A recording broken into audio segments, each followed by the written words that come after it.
Welcome to BBC News, broadcasting at home and around the globe. I'm Lebu Diseko in London. I'm Chris Mitchell, live in Rio, where the IPC earlier today banned the Russians from the Paralympic Games. The anti-doping system in Russia is broken, corrupted and entirely compromised.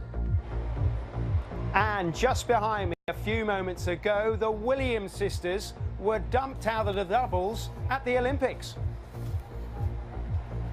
In other news, more than 1 million people turn out in Istanbul to protest against last month's attempted coup in Turkey.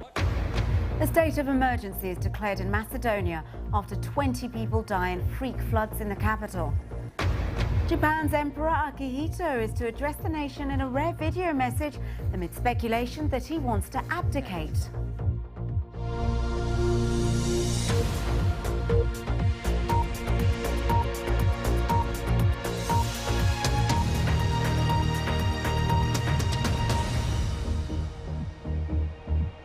Hello and welcome to Rio. We're outside the Olympic Park. You can see it behind me. Gold medals being won in there as we speak, and I will update you on that in just a moment.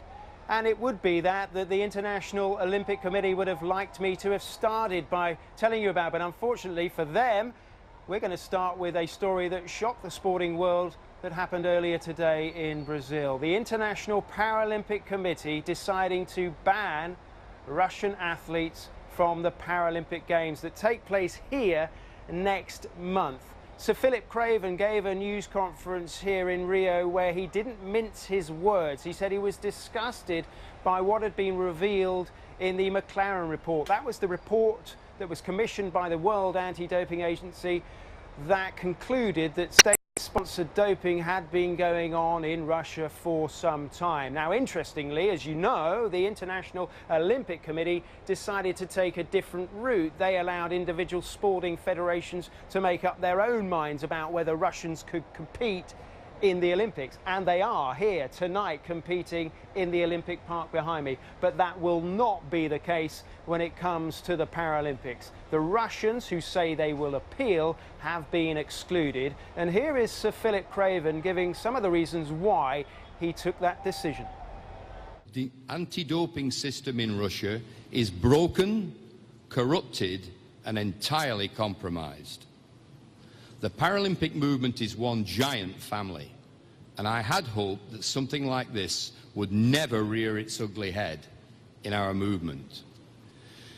Everything we have observed goes against the very spirit of sport and everything the Paralympic movement stands for. This is why we feel that we had no option but to take this action. Tragically, this situation is not about athletes cheating the system, but about a state-run system that is cheating the athletes.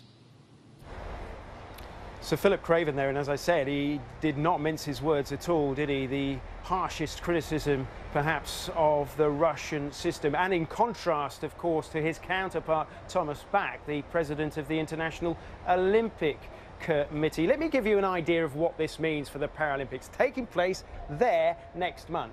It means one of the biggest teams in the Paralympic movement won't be there, because at the last Games in London in 2012, the Russians did very well indeed. They finished second in the medal table. They got 102 medals, so they will be missed. It will be obvious that they're not here.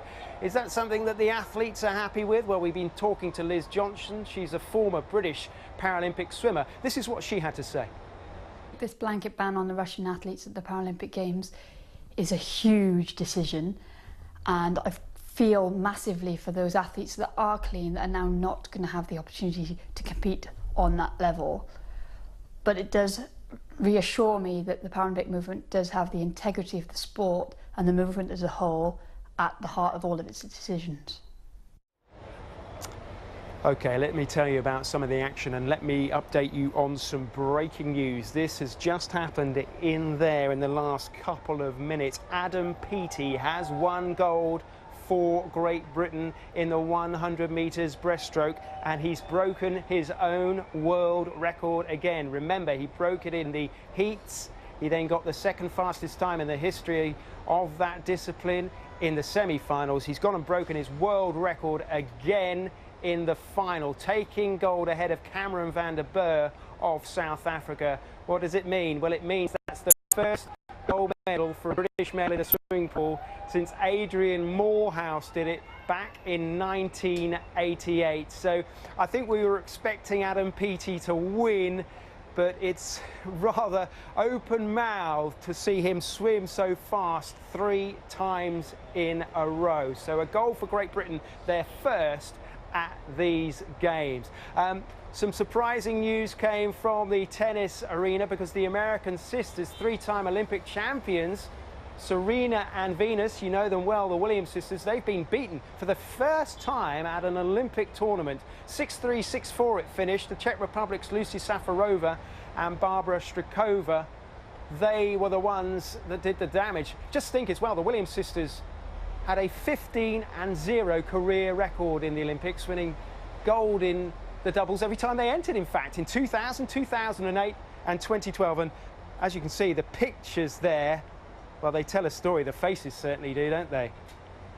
Ones of joy and despondency as the Williams sisters say goodbye to the doubles. Not a good day for siblings, as it happens, because the Murray brothers are out too.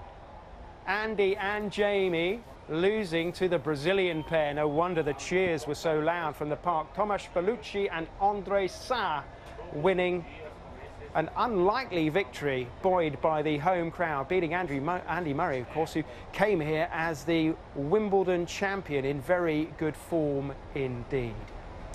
Let me quickly tell you about the other sport going on around, because in just a few moments in the pool, Katie Ledecky will be swimming.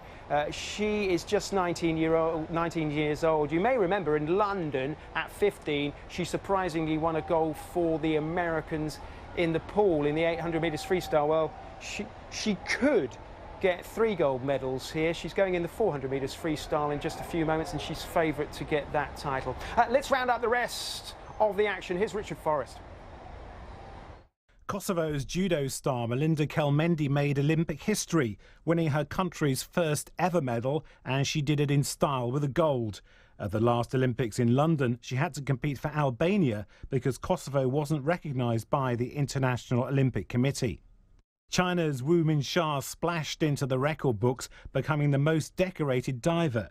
She's the first person to win 5 diving gold medals. Her latest victory was in the women's synchronised 3-metre springboard with Shi Ting Mao. But the Williams sisters won't be entering the Olympics record books. Venus and Serena lost an Olympic match as partners for the first time to the unseeded Czech pairing of Lucy Safarova and Barbara Strykova. The American duo have won gold in the women's doubles every time they entered the event in 2000, 2008 and 2012. For a second day running, crashes marred the cycling road race. Annemiek van Vleuten of the Netherlands was leading when she crashed heavily on the descent back into Rio. Her teammate Anna van der Breggen took the gold medal after a sprint finish, bringing some good news for the Dutch team. British gymnast Ellie Dowding also had an injury scare. She hurt her neck when she fell during her floor routine in the gymnastics qualifying. She was later able to compete on the vault as Britain's women gymnasts aim for their first team medal since 1928. The weather has also been causing problems. High winds forced organisers to cancel the day's rowing events. The postponement is likely to throw the tight schedule into further disarray, with forecasters saying it's likely to worsen on Monday and Tuesday, where more races are scheduled. Richard Forrest, BBC News.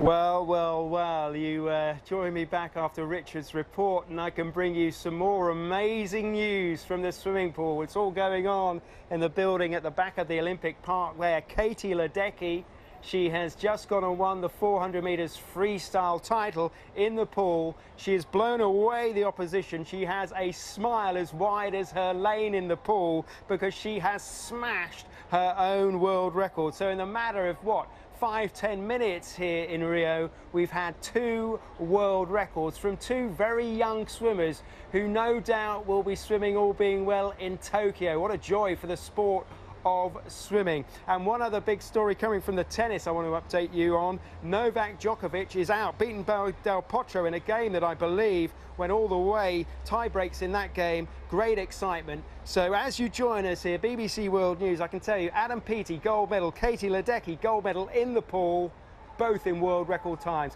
What an evening it's been here. Chris, absolutely. I can't wait to get the next update.